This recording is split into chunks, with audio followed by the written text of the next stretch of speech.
Good morning to all of you. सबसे पहले मैं आपका स्वागत करता हूं सीए इंटरमीडिएट में। बहुत बहुत बधाई के पात्र हैं आप सभी बच्चे जिन्होंने अभी अभी सीए फाउंडेशन को क्लियर किया है। और क्लास को स्टार्ट करने से पहले मैं आपको ये बता दूं कि जो ये बैच रहेगा वो मई 22 अटेम्प्ट और नवंबर 22 अटेम्प्ट के लिए रहने वाला है। कौन सा अटेम्प्ट है बच्चों? जल्दी से मेरे साथ रिपीट करेंगे कि कौन कौन से अटेम्प्ट के लिए है। मई 2022 में जिन बच्चों के एग्जाम हैं और नवंबर 2022 में जिन बच्चों के एग्जाम हैं उन बच्चों के लिए हम आज से जो क्लासेज हैं अपनी सीए इंटरमीडिएट की वो शुरू कर रहे हैं। और दो पेपर मैं आपको ग्रुप 1 में पढ़ाऊंगा। एक तो पेपर 2 है जो मैं आपका लूंगा, पेपर 2 है और इस पेपर का नाम है corporate and other laws. Corporate and other laws एक पेपर मैं ये पढ़ाऊंगा आपको, और एक पेपर में आपको पढ़ाऊंगा पेपर 4 और इस पेपर का नाम है टैक्सेशन। इस पेपर का नाम है टैक्सेशन। तो दो पेपर मैं आपको पढ़ाने वाला हूं सीए इंटरमीडिएट ग्रुप 1 में। अभी हम केवल ग्रुप 1 की बात करेंगे और हमारे पास चारों ही सब्जेक्ट अवेलेबल हैं। और जो क्लास का मोड है हमारे पास वो जितने भी इस समय मोड अवेलेबल हैं हम सभी मोड के द्वारा क्लास को प्रोवाइड करा रहे हैं अपनी। अगर हम बात करें मोड ऑफ क्लासेज की, मोड ऑफ क्लासेज की अगर हम बात करें तो हमारे पास face to face class available हैं। जो बच्चे फेस टू फेस क्लास लेना चाहते हैं तो वो फेस टू फेस क्लासेज के लिए भी ज्वाइन कर सकते हैं। तो मेरठ और आसपास के जो क्षेत्र हैं उनमें काफ़ी बच्चे ऐसे रहते हैं कि जो फेस टू फेस क्लासेज के लिए इंटरेस्टेड रहते हैं। मेरठ हो गया, आपका मुजफ्फरनगर हो गया, हमारा सहारनपुर हो गया, खतौली हो गया, किला परिषदगढ़ हो गया, मोदी नगर हो गया। तो जो भी आसपास के क्षेत्र हैं जो लोग डिस्टेंस को ट्रेवल कर सकते हैं उनके लिए फेस टू फेस क्लासेज भी हमारे पास अवेलेबल हैं।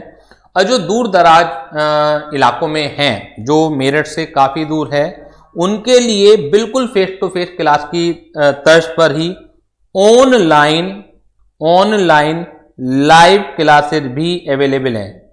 ऑनलाइन लाइव क्लासेज भी अवेलेबल हैं। जैसा कि आज आप क्लास ले रहे हैं, मेरे से काफ़ी बच्चे ऐसे हैं कि जो लाइव क्लासेस ले रहे हैं जो किसी वजह से नहीं फेस टू फेस ट्रैवल कर सकते हैं, तो ऑनलाइन लाइव क्लासेस भी अवेलेबल हैं। ये बिल्कुल फेस टू फेस क्लासेस की तरह ही होती हैं। सिर्फ और सिर्फ केवल फर्क इतना होता है कि आपको कोई डिस्टेंस ट्रैवल करके हमारे इंस्टीट्यूट नहीं आना पड़ता, लेकिन जिस समय हम अपने इंस्टीट्यूट में क्लास ले रहे होते हैं उसी समय आप घर बैठे बैठे लाइव क्लासेस का मजा ले सकते हैं।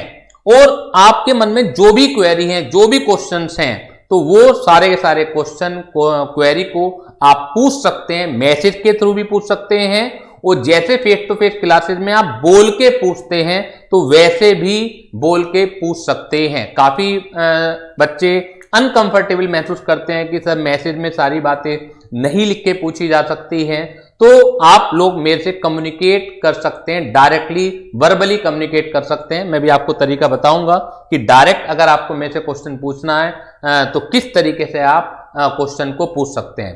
तो अगर हम ये इन दो मोड की बात करें, इनमें दोनों में कोई डिफरेंस नहीं है।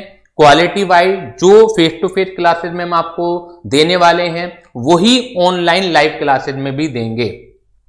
फेस टू फेस और ऑनलाइन लाइव क्लासेज में आपको क्लासेज में के साथ साथ टेस्ट सीरीज मिलेगी। आपको टेस्ट सीरीज बहुत जरूरी है, हर सब्जेक्ट की ही जरूरी है। देखिए, जहां तक खाली क्लासेज लेने की बात है तो क्लासेज लेने के बाद आप अपने आप को जज किससे करते हैं, या एक टीचर भी आपको जज किससे करेगा?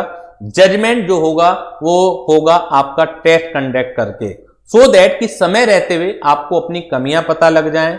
आपके मई 2022 में पेपर होंगे या नवंबर 2022 में पेपर होंगे, लेकिन उस अटेम्प्ट से पहले आपको काफी समय पहले जब हम टेस्ट ले लेते हैं तो आपको अपनी कमियां पता लग जाए, सो दैट कि आपको उन कमियों को दूर करने का मौका मिल जाए। अदरवाइज क्या होगा, केवल आपने कोर्स कंप्लीट कर लिया, आप में एक कॉन्फिडेंस आ गया कि हाँ हमें सब कुछ आता है, लेकिन जब हम पेपर में गए और उस समय पता लगा यार हमें तो क्वेश्चन पेपर समझ नहीं आ रहा है, शायद ये कमी रह गई थी, शायद हमने लिख के नहीं देखा या कुछ और कमी रह गई थी, तो वो आपको पेपर में पता लगे। उससे अच्छा है कि आपको समय रहते हुए जो हम टेस्ट सीरीज कंडक्ट करते हैं उसके साथ ही आपको पता लग जाए।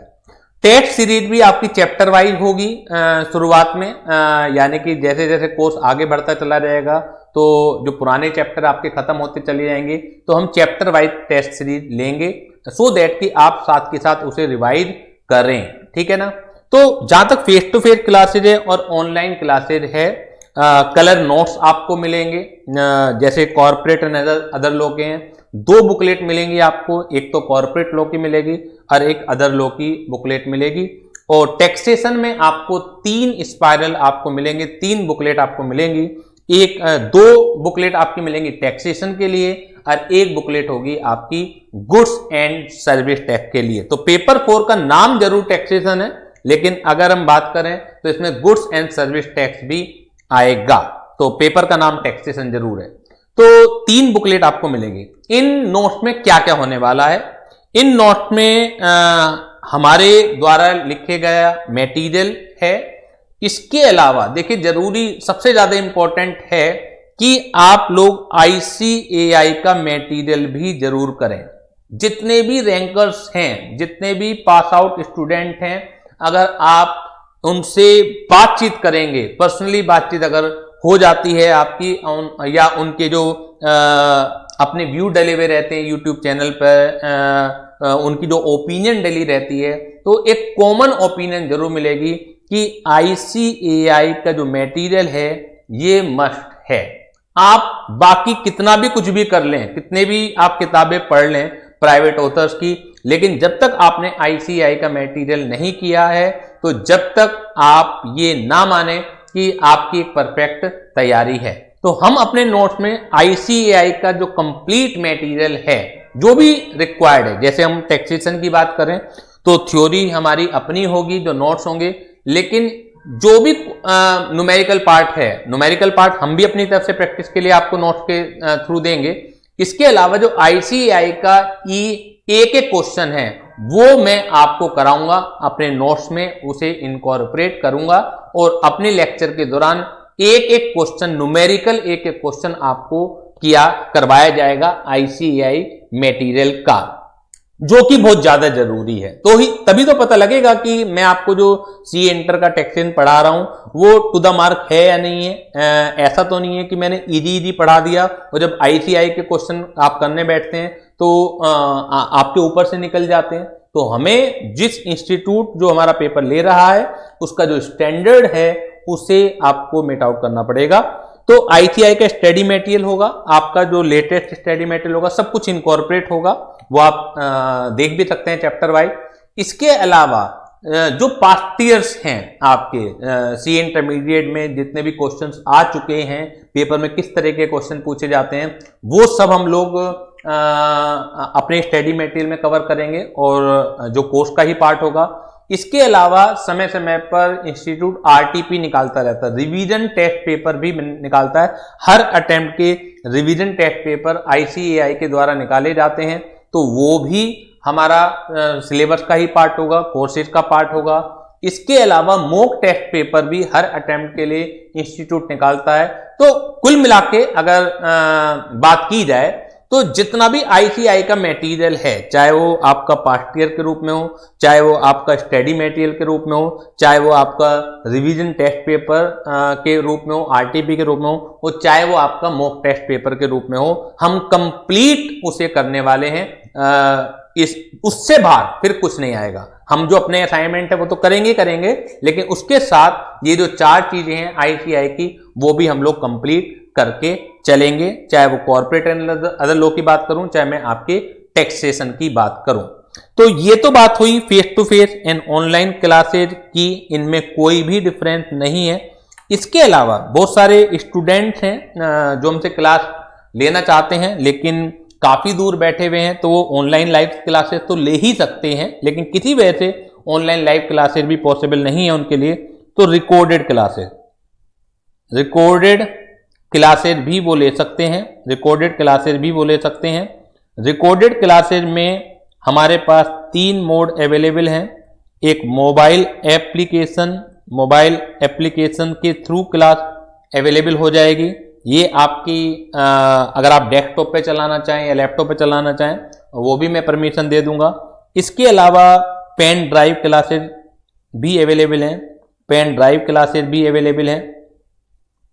इसके अलावा गूगल ड्राइव क्लासेस भी अवेलेबल हैं। जहां तक फीस स्ट्रक्चर की बात है, आप मुझे फोन कर सकते हैं। फेस टू फेस क्लासेस और ऑनलाइन लाइव क्लासेस का जो फीस स्ट्रक्चर है वो सेम रहने वाला है, लेकिन जो रिकॉर्डेड क्लासेस हैं उसका जो फीस स्ट्रक्चर है फेस टू फेस या लाइव क्लासेस के मुकाबले कम रहता है। काफी डिफरेंस रहता है रिकॉर्डेड क्लासेस और ऑनलाइन लाइव क्लासेस के फीस का स्ट्रक्चर, ठीक है ना। क्यों ना हो, क्योंकि देखिए लाइव क्लासेस में एक हम लोग आपके साथ बिल्कुल पर्सनल अटैचमेंट, पर्सनल एक तरह से टेक केयर करते हैं कि कहां पर आप गलती कर रहे हैं, कहां पर गलती नहीं कर रहे हैं। लेकिन 90% स्टूडेंट ऐसे होते हैं जो सेल्फ डिसिप्लिन नहीं होते। तो एक गाइड का काम, एक कोच का काम ना केवल मैं आपको कोर्स को कंप्लीट कराना है, रादर बल्कि ये भी देखना है समय समय पर आप कहां गलती कर रहे हैं और आपको टोकना है, रोकना है गलत चीजों को करने से, जिससे कि आप अपनी तैयारी को अच्छी तरह से कर पाएं। लेकिन pen drive Google drive classes या मोबाइल ऐप क्लासेस में जो रिकॉर्डेड वर्जन होती हैं, यानी कि क्लासेस पहले हो चुकी होती हैं, तो उसमें आप एक तो लाइव हमसे क्वेश्चन नहीं पूछ सकते हैं। हाँ, लेकिन अगर आप चाहें तो बाद में व्हाट्सएप के थ्रू, व्हाट्सएप हम लोग ग्रुप बना लेते हैं, उसके थ्रू आप क्वेश्चन पूछ सकते हैं, लेकिन लाइव क्वेश्चन नहीं पूछ सकते। बस कि आज मैं कुछ पढ़ा रहा हूं तो साथ के साथ ही आपके माइंड में कोई क्वेश्चन आता है तो आप साथ के साथ पूछ पाएं, तो वो एक थोड़ा सा कमी है। लेकिन उसके दूसरे अपने बेनिफिट हैं कि आप अपनी मन मर्जी से कभी भी किसी भी समय आप देख सकते हैं क्लासेस को, और लाइव क्लासेस आपको डिसिप्लिन तरीके से उसी समय देखनी पड़ेगी जिस समय हम अपनी क्लासरूम में क्लासेस चला रहे होंगे। तो लाइव क्लासेस वही होंगी जो फेस टू फेस बच्चे पढ़ रहे हैं, वही टेलीकास्ट लाइव क्लासेस के लिए भी होगा। Is it clear to all of you? अब बात आती है कि हम अपना पेपर आज 4 स्टार्ट करने वाले हैं। पेपर 4 स्टार्ट करेंगे, तो पेपर 4 जो है वो है हमारा, पेपर 4 जो है वो है टैक्सेशन। पेपर 4 जो है वो है टैक्सेशन। आपको एक रजिस्टर मेंटेन करना है टैक्सेशन के लिए, क्योंकि मैं लिखवाने वाला भी काफ़ी हूँ, जिससे कि आपको जब थ्योरी हम लिखेंगे, अंडरस्टैंड करेंगे, तो साथ के साथ लिख लिख के भी आपको चीज़ें याद हो जाएं, ठीक है ना। केवल पढ़ाना ही काम नहीं है मेरा, बल्कि इस चीज़ पर भी मेहनत मैं करता हूँ कि आप साथ के साथ जब लिखेंगे तो आपको चीज़ें याद होना स्टार्ट हो जाएं। जब याद हो जाएंगी तो ऑटोमेटिकली न्यूमेरिकल हो जाएंगे। बच्चे क्वेश्चन ये भी काफ़ी पूछते हैं कि सर जो सिलेबस है वो कब तक ख़त्म हो जाएगा। देखिए live classes face to face की अगर हम बात करते हैं तो 15 फरवरी तक आपका सिलेबस कंप्लीट हो जाएगा, क्योंकि इस बार रिजल्ट लेट आया है, एग्जाम लेट हुए थे, तो टाइम तो उतना लगेगा, 4 महीने, 3.5-4 महीने का टाइम जरूर लगेगा आपका सिलेबस को कंप्लीट होने में। तो 15 फरवरी एक टेंटेटिव डेट है जिसमें आपका सिलेबस कंप्लीट हो जाएगा। और अगर कुछ बच्चे कहते हैं कि सर हमें जल्दी करना है, तो जैसे लॉ में तो मेरे पास रिकॉर्डेड क्लासेस अवेलेबल है, टैक्सेशन की भी रिकॉर्डेड क्लासेस अवेलेबल होती हैं, लेकिन क्योंकि टैक्सेशन का जो सिलेबस है वो हर साल बदल जाया करता है, यानी कि मई और नवंबर एक जैसा रहता है, लेकिन जैसे नवंबर 2021 तक की रिकॉर्डिंग अवेलेबल है और मई 2022 में एकदम सिलेबस चेंज हो जाता है, तो टैक्सेशन की रिकॉर्डिंग लेने में किसी की भी कोई फायदा नहीं है, ठीक है ना। बहुत सारे बच्चे इस कंफ्यूजन में ले लेते हैं टीचर्स की रिकॉर्डिंग, और टीचर्स भी नहीं बताते हैं इस बारे में कि सिलेबस चेंज हो गया है, तो टैक्सेशन की रिकॉर्डिंग लेने में कतई फायदा नहीं है। या तो आप फेस टू फेस क्लासेस करें या लाइव क्लासेस ही लें। उनकी रिकॉर्डिंग क्लासेस एक साथ अवेलेबल नहीं हो सकती। यानी कि हमारे साथ भी जो बच्चे जुड़े हुए होंगे तो उन्हें मोबाइल ऐप के थ्रू या गूगल ड्राइव के थ्रू क्लासेस प्रोवाइड की जाएंगी। अगर वो रिकॉर्डेड वर्जन में जाना चाहते हैं तो गूगल ड्राइव क्लासेस एक हफ्ते में आपको एक बंच बना के 7-8 क्लासेस का वो एक प्रोवाइड करा दिया जाएगा। मोबाइल ऐप क्लासेस में डेली अपडेशन क्लासेस का चलेगा। क्लियर है? जल्दी से बताइए यहां तक कोई प्रॉब्लम, मतलब चीजें आपको समझ में आ गई हैं? उसके बाद हम पेपर 4 अपना स्टार्ट करते हैं टैक्सेशन का। और ये भी बताइए सभी बच्चों को, जैसे मोबाइल एप्लीकेशन के थ्रू लाइव क्लासेस आप देख रहे हैं, तो एक चीज और बताइए कि क्या आपको हैंड रेज करके क्वेश्चन पूछना आता है? क्योंकि आज पहली क्लास है तो जो भी चीजों के बारे में मैं वो आपके साथ डिस्कस कर लेता हूं कि मोबाइल एप्लीकेशन पर एक हैंड रेज का ऑप्शन होगा। तो जब आप उसे क्लिक करेंगे, अगर मैसेज के थ्रू नहीं पूछना चाहते हैं आप और बोल के कुछ पूछना चाहते हैं, बोलने में कंफर्टेबल महसूस करते हैं, तो आप हैंड रेज को क्लिक करेंगे, मेरे पास रिक्वेस्ट आ जाएगी और मैं उस रिक्वेस्ट को जब एक्सेप्ट करूंगा तो उसमें आप फिर बोल के भी आप क्वेश्चन को पूछ सकते हैं। और बिल्कुल जैसे फेस टू फेस क्लासेस में होता है कि आप बोल के क्वेश्चन पूछते हैं और मैं फिर बोल के ही जवाब देता हूं, तो उस तरीके से वो फिर माहौल क्रिएट हो जाएगा। क्लियर? तो चलिए पेपर 4 आज स्टार्ट करते हैं और पेपर 4 का नाम है टैक्सेशन। सबसे पहले इसका पैटर्न के बारे में बात करते हैं कि जो पेपर 4 है, जो पैटर्न है वो किस तरीके का है। तो जल्दी से एक नोटबुक निकाल लीजिएगा, एक फेयर नोटबुक बना लीजिएगा जिसमें हम लिखेंगे। और जब भी मैं चीजें लिखवाऊंगा आपको तो मैं अपने स्क्रीन साइज को बड़ा कर दूंगा सो दैट कि आप आराम से उसे लिख पाएं। ठीक है? तो जल्दी से अपनी एक नोटबुक निकाल लीजिएगा। फिर मैं पेपर का पैटर्न को डिस्कस करने वाला हूं कि पेपर का पैटर्न क्या रहने वाला है।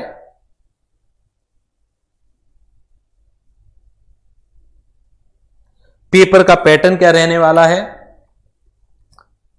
तो पैटर्न ऑफ पेपर,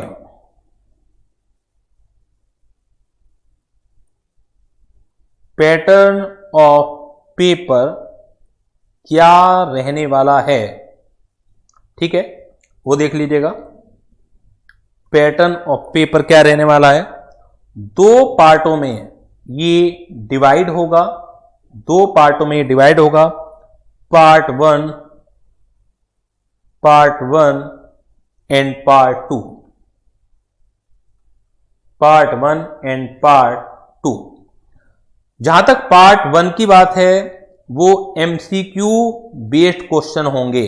आपको मालूम होना चाहिए कि ग्रुप 1 में भी 2 पेपर ऐसे हैं जहां पर 30% एमसीक्यू होगा, यानी कि पेपर 2 एंड पेपर 4। जो भी पेपर मैं पढ़ा रहा हूं ग्रुप 1 में, एक तो है कॉर्पोरेट एंड अदर लॉ और एक है आपका पेपर 4 यानी कि टैक्सेशन। दोनों ही जगह आपके 30% एमसीक्यू होंगे। अब आपके जान में जान आई होगी क्योंकि फाउंडेशन में जो लॉ का पेपर है वो पूरा का पूरा सब्जेक्टिव है, लेकिन यहां 30% एमसीक्यू होंगे।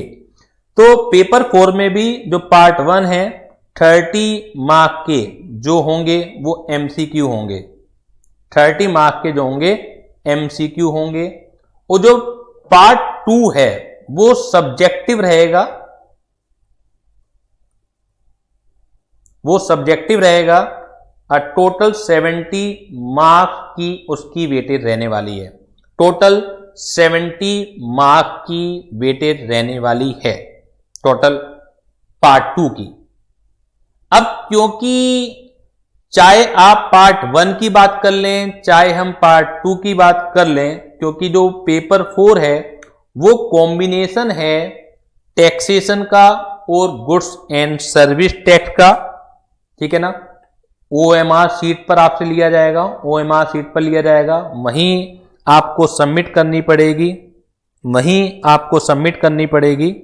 और क्योंकि ये जो पेपर 4 है ये कॉम्बिनेशन है हमारा tax and goods and service tax का। तो जो इनकम टैक्स है उसकी वेटेज 60% है, उसकी वेटेज 60% है पूरे 100 नंबर के पेपर में। तो जो 30 मार्क्स के हैं उसका 16% आता है, 18 मार्क्स। तो 18 मार्क्स के MCQ आएंगे इनकम टैक्स में, और गुड्स एंड सर्विस टैक्स की जो वेटेज है वो है 40 मार्क्स, तो उसके MCQ आएंगे 12 मार्क्स के।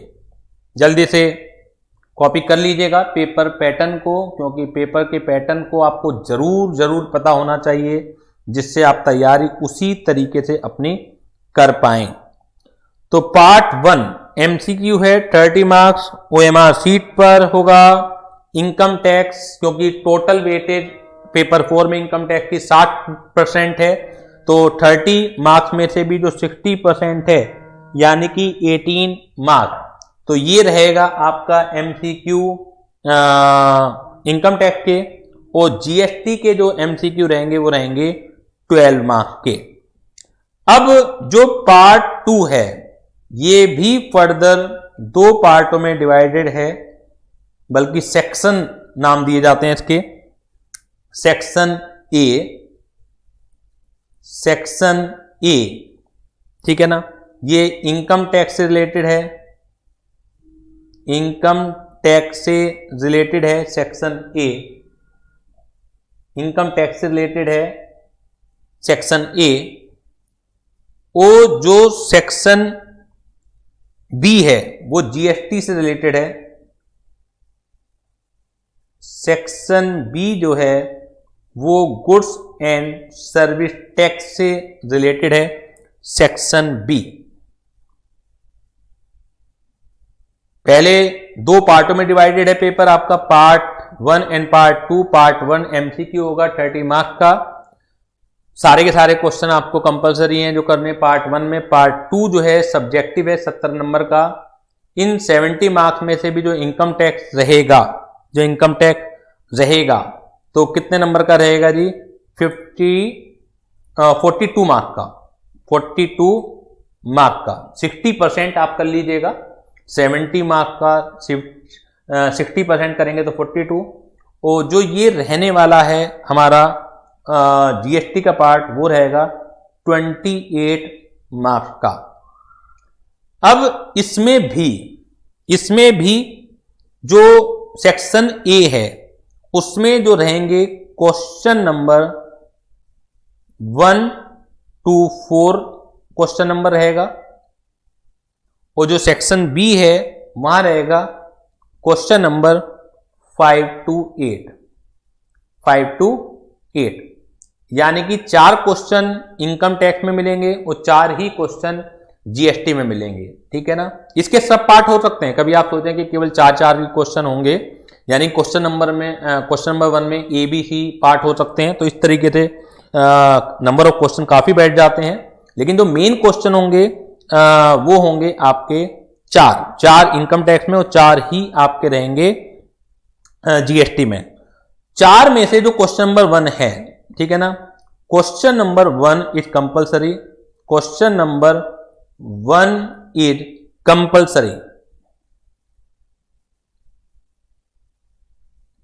कंपलसरी, ठीक है ना, यानी क्वेश्चन नंबर 1 तो करना ही पड़ेगा आपका। और ये रहेगा आपका 14 मार्क का। ऐसा हो सकता है क्वेश्चन नंबर 1 में सब पार्ट हो, कोई 6 नंबर का दे दिया जाए, कोई 5 नंबर का दे दिया जाए, लेकिन जो क्वेश्चन नंबर 1 रहने वाला है पूरा, ये आपका 14 मार्क का रहेगा। इसके अलावा आपके any 2 question from rest of 3, यानी कि टोटल 4 क्वेश्चन थे, तो 4 में से पहला क्वेश्चन कंपलसरी हो गया, ठीक है। तो बाकी बचे 3 में से कोई 2 करने पड़ेंगे, और ये भी 14 मार्क्स का एक क्वेश्चन होगा। तो एक तरह से आपको 14 मार्क्स के 3 क्वेश्चन करने पड़ेंगे। तो 14 मार्क्स के जब आप 3 क्वेश्चन करते हैं, 14 मार्क्स इंटू 3, तो ये टोटल बैठ जाता है 42 मार्क्स। तो ये इनकम टैक्स का सेक्शन ए आपका इस तरीके से फॉर्मेट रहेगा। जहां तक सवाल है GST का, तो यहां पर जो पहला क्वेश्चन है क्वेश्चन नंबर 5, तो question number 5 is compulsory. Question number 5 is compulsory, ये रहेगा 8 मार्क का क्वेश्चन, ये रहेगा 8 मार्क का क्वेश्चन। और any two from the rest 3, और any two question from rest 3, any two question from rest 3, तो ये रहेगा आपका 10 मार्क्स ईच का, यानी कि कंपलसरी क्वेश्चन 8 नंबर का है और जो ऑप्शनल हैं 3 में से 2 करने पड़ेंगे वो 10-10 नंबर के हैं। तो इस तरीके से एक 8 नंबर का क्वेश्चन करना है और 10 मार्क के कोई से 2 क्वेश्चन करने, तो 20 नंबर ये हो गए। तो टोटल इस तरह बैठेगा 28 मार्क्स। ये सब्जेक्टिव का हो गया कि 28 मार्क्स जीएसटी सब्जेक्टिव, 12 नंबर का जीएसटी एमसीक्यू, इसी तरीके से 42 मार्क्स इनकम टैक्स सब्जेक्टिव और 18 मार्क्स इनकम टैक्स जो रहेगा एमसीक्यू रहेगा। तो ये टोटल आपका पेपर का पैटर्न है, ये आपका पेपर का पैटर्न है जो रहने वाला है पेपर 4, और नाम है इसका टैक्सेशन, नाम है इसका टैक्सेशन।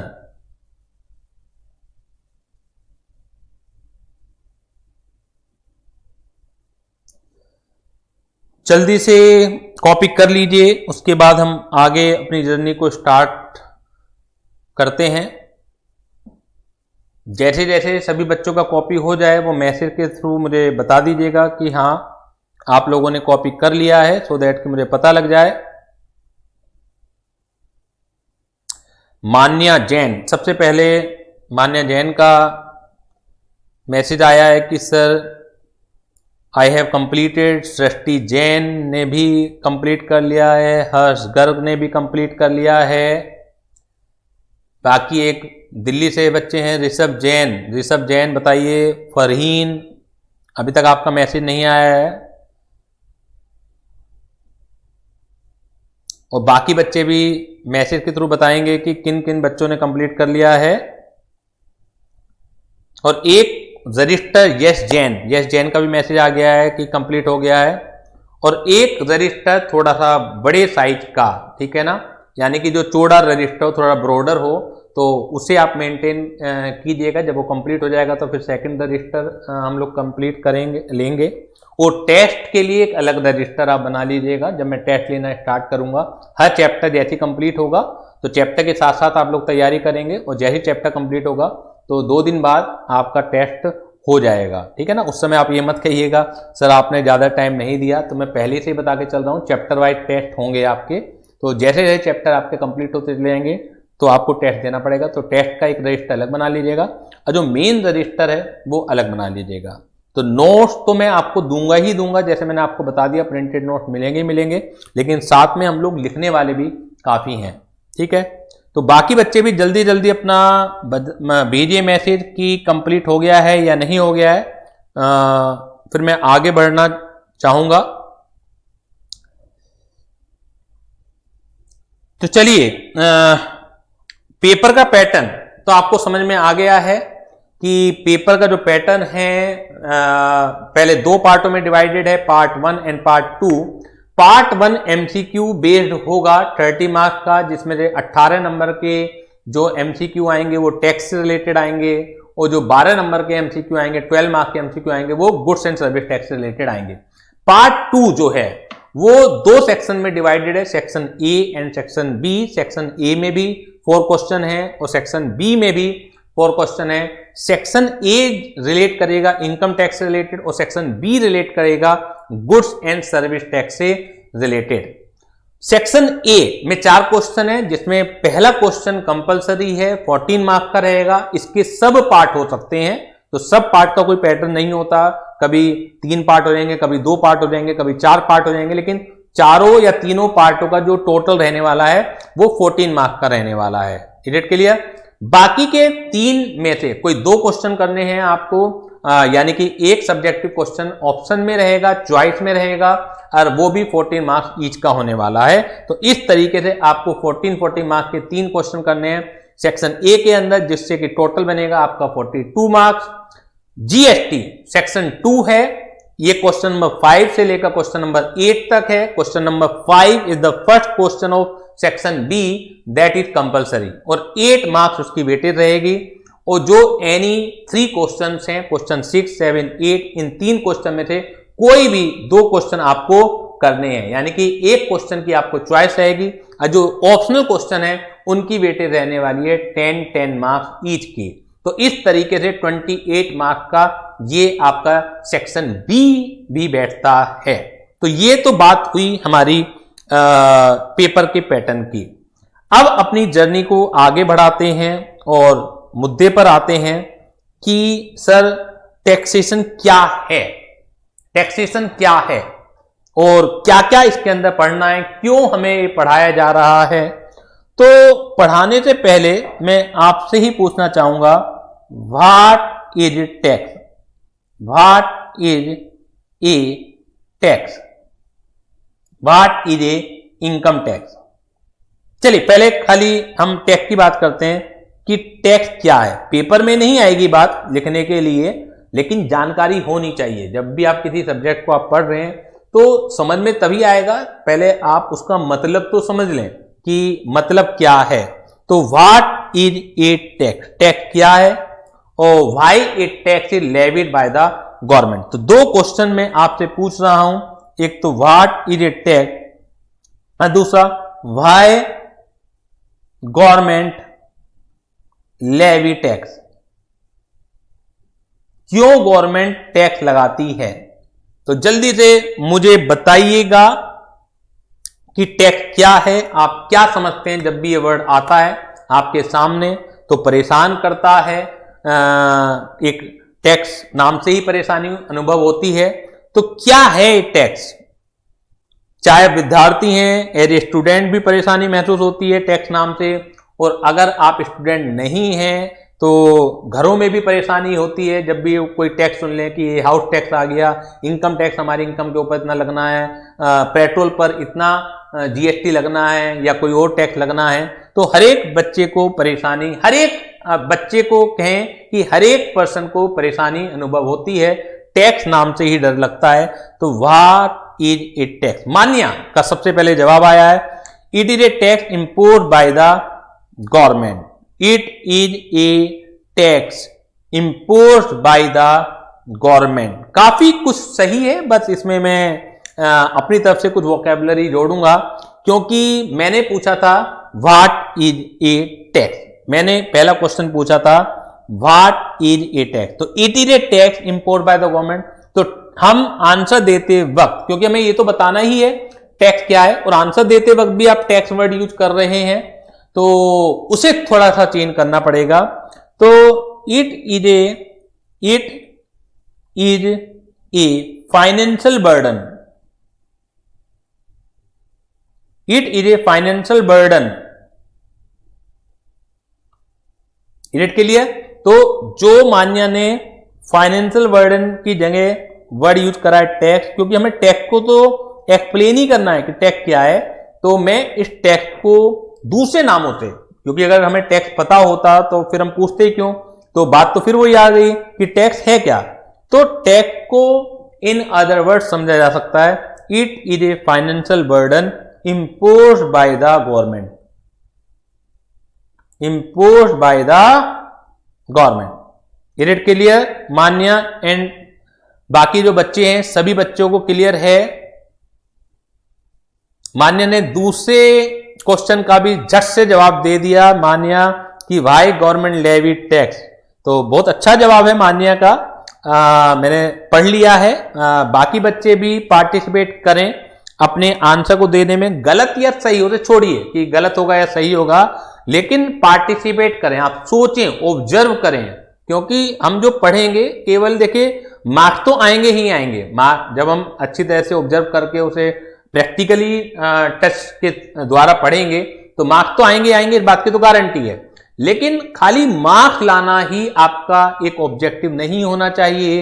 आपका ऑब्जेक्टिव जो होना चाहिए वो टू एक्वायर नॉलेज, यानी कि आपको नॉलेज प्राप्त हो। आप कल को कोई आपसे पूछे, आपका रिलेटिव, आपका कोई नेबर आपसे कोई सलाह लेना चाहे टैक्सेशन से रिलेटेड मैटर में, तो आप उसे एडवाइस भी कर पाए, इस लायक आपको बनना है। क्योंकि आप सीए जैसा प्रेस्टिजियस कोर्स कर रहे हैं, तो करने के बाद भी आपको एडवाइस वगैरह अगर देनी नहीं आई तो ये मान लीजिए फिर आपने सिर्फ रटा है, कुछ भी नहीं किया है। तो रटना नहीं है, हमें समझना भी है।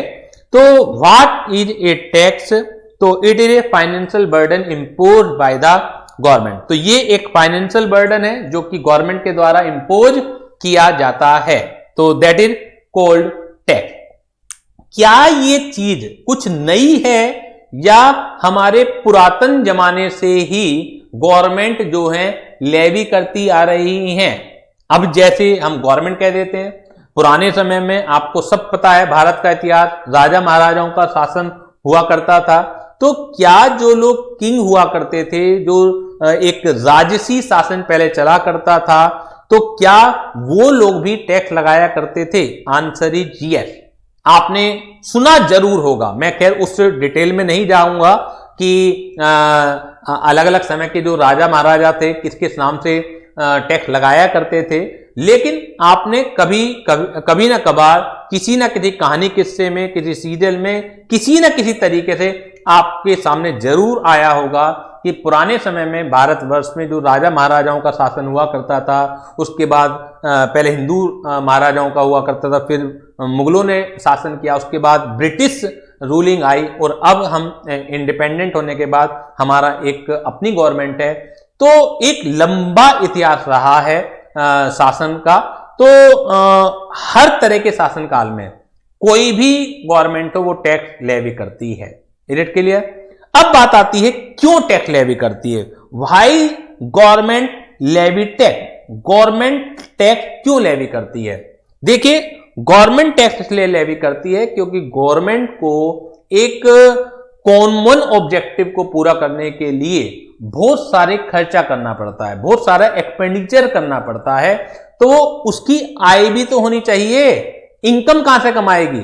मैं एक घर चला रहा हूं, मैं अपना एक परिवार चला रहा हूं, तो मेरे पास कुछ फाइनेंशियल जिम्मेदारियां हैं, मुझे अपने बच्चों की फीस जमा करनी है, मुझे घर का राशन डलवाना है। तो मैंने इनकम कमाने का जो तरीका है, मैंने टीचिंग प्रोफेशन को चुना। कुछ लोग हो सकता है कोई बिजनेस करें, कुछ लोग हो सकता है कहीं नौकरी करें। तो खर्चा तो हर एक आदमी का होगा, लेकिन हर एक आदमी की कमाई को भी तो सोचना पड़ेगा। अगर कमाई नहीं हुई तो वो आदमी एक्सपेंडिचर कैसे करेगा? हाँ, कमाने का जो तरीका हो सकता है वो अलग अलग हो सकता है। कमाने का जो तरीका हो सकता है वो अलग अलग हो सकता है। मैं टीचिंग करके कमाना चाह रहा हूं, कोई व्यक्ति बिजनेस करके कमाना चाह रहा है, कोई व्यक्ति सर्विस करके कमाना चाह रहा है। तो गवर्नमेंट को भी बहुत सारे खर्चे करने पड़ते हैं। आप ये बताइए, रोड जो बनती हैं वो कैसे बनती है, कहां से फंड आता है? इसके अलावा जो भारतीय सीमाओं पर सेना लगी हुई है, आर्मी लगी हुई है, उन्हें तनख्वाह देनी पड़ती है गवर्नमेंट को, उनके ऊपर हमारे देश की सुरक्षा की जिम्मेदारी है, सिक्योरिटी की जिम्मेदारी है, उसका पैसा कहां से आता है? आप बताइए। इसके अलावा जैसे कई बार डिजास्टर्स आ जाते हैं, कोई तूफान आ गया, पीछे कोरोना हुआ था, तो कोरोना काल में दवाइयां मुफ्त लगी गवर्नमेंट के द्वारा, इंजेक्शन मुफ्त लगे, राशन फ्री बंटवाया गया, तो वो पैसा कहां से आएगा? आप खुद सोचिए। तो वो पैसा गवर्नमेंट को टैक्स से ही प्राप्त होता है। इट क्लियर कि व्हाई गवर्नमेंट लेवी टैक्स? तो ये केवल मैंने आपको समझा दिया है, पेपर में ये कोई क्वेश्चन लिखने के लिए नहीं आएगा, तो इसलिए पूरी की पूरी डिटेलिंग में आपको लिखवा नहीं रहा हूं। हाँ, जहां पर डिटेलिंग, जहां पर उससे रिलेटेड क्वेश्चन आएंगे तो वो डिटेलिंग भी मैं आपको लिखवाऊंगा। तो ये बताइए आप, तो दो चीज आप समझ में आ गया कि what is a tax and why government levy tax. कि टैक्स क्या है? Tax is a financial burden which is imposed by the government on a citizen, is called tax. Why government levy tax? Government को बहुत सारे खर्चे करने पड़ते हैं, मैंने आपको बता दिया कि कौन कौन से खर्चे उसे करने पड़ते हैं। इसके अलावा भी बहुत सारे खर्चे होते हैं, जो मैंने आपको 3-4 एग्जाम्पल लिए, इसके अलावा भी बहुत सारे उसे खर्चे करने पड़ते हैं। उन खर्चों को पूरा करने के लिए गवर्नमेंट को भी आय चाहिए, तो वो आय जो है, आय का जो साधन है वो गवर्नमेंट के पास टैक्स लगा के ही है। जल्दी से बताइए, is it clear to all of you? सभी बच्चों को ये चीज क्लियर है या नहीं है? What is it tax. अब बात आती है टाइप ऑफ टैक्स। कितने तरह का टैक्स होता है? अब बात आती है टाइप ऑफ टैक्स, कितने तरीके का टैक्स होता है? तो मेनली दो तरीके का टैक्स होता है, डायरेक्ट टैक्स और एक होता है इनडायरेक्ट टैक्स। एक होता है डायरेक्ट टैक्स और एक होता है इनडायरेक्ट टैक्स। दो तरह का टैक्स होता है। मान्या ने इसका भी बहुत जल्दी से जवाब दिया है। मान्या कमाल है, आपको काफी कुछ पहले से ही मालूम है। तो दो तरीके का टैक्स होता है, डायरेक्ट टैक्स और इनडायरेक्ट टैक्स। दोनों में क्या अंतर होता है? देखिए पहले एक एग्जाम्पल समझ लेते हैं। एग्जाम्पल जो डायरेक्ट टैक्स का है वो है इनकम टैक्स, जो मैं पढ़ना भी है। मैं एग्जाम्पल भी वही लूंगा केवल जो हमारे कोर्स का पार्ट है, इसके अलावा भी डायरेक्ट टैक्स होते हैं। और इनडायरेक्ट टैक्स में हमें जो पढ़ना है goods and service tax, GST। तो दो तरीके के टैक्स होते हैं, direct tax and indirect tax. Direct tax का एग्जाम्पल है इनकम टैक्स और इनडायरेक्ट टैक्स का एग्जाम्पल है goods and service tax. Is it clear? Direct tax क्या होता है? जल्दी से बताइएगा, जल्दी से बताइएगा। डायरेक्ट टैक्स क्या होता है, इनडायरेक्ट टैक्स क्या होता है? एग्जाम्पल तो मैंने बता दिया, income tax is the example of direct tax और goods and service tax is the example of indirect tax. लेकिन डायरेक्ट टैक्स किसे कहेंगे? देखिएगा, direct tax is a tax. Direct tax एक टैक्स है in which levy and impact, जो levy किया जाता है यानी कि जो भार डाला जाता है, एन इंपैक्ट जो उसका प्रभाव पड़ता है। दो अलग अलग बातें हैं कि लेवी किस पर हो रहा है और इंपैक्ट किसके ऊपर आ रहा है, falls upon the same person. तो direct tax is a tax, direct tax is a tax. तो DT लिख रहा हूं मैं, direct tax is a tax, direct tax is a tax in which, direct tax is a tax in which levy, यानी जिसके ऊपर डाला जाता है, चार्ज किया जाता है, लीगल जिम्मेदारी जिसकी होती है। Direct tax is a tax in which levy and burden, दो अलग अलग चीजें। बर्डन को इंपैक्ट भी बोलते हैं। लेवी एंड बर्डन यानी impact falls upon same person, false upon same person. यानी कि डायरेक्ट टैक्स एक ऐसा टैक्स है जिसमें कि लेवी और जो बर्डन है, इंपैक्ट है, वो एक ही व्यक्ति पर पड़ता है। अभी इसे इलस्ट्रेट करूंगा मैं इस बात को भी।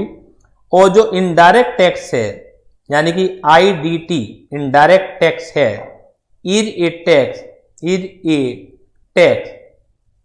in which levy and impact falls upon different person,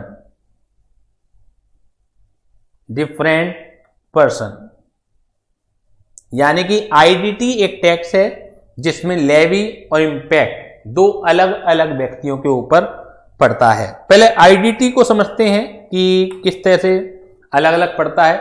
देखिए, एक बिजनेसमैन है ए, ठीक है ना, ये बिजनेसमैन कह दीजिए, सप्लायर कह दीजिए,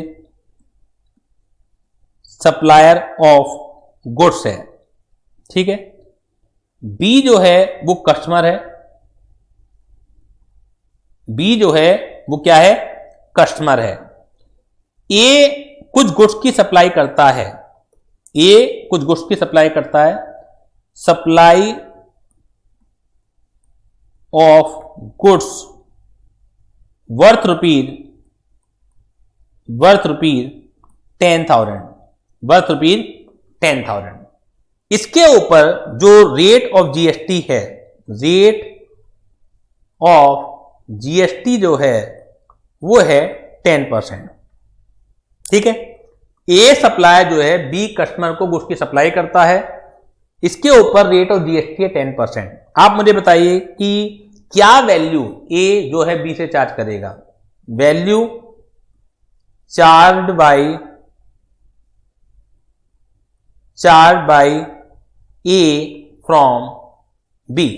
what is the value charge by A from B, जल्दी से बताइएगा कि कितनी वैल्यू चार्ज करेगा। देखिए 10,000 तो उसके गुड्स की कीमत ही है, प्लस इसमें 10% वो 10% ऑफ 10,000 जीएसटी भी चार्ज करेगा, तो इट मींस वो 11,000 चार्ज करेगा।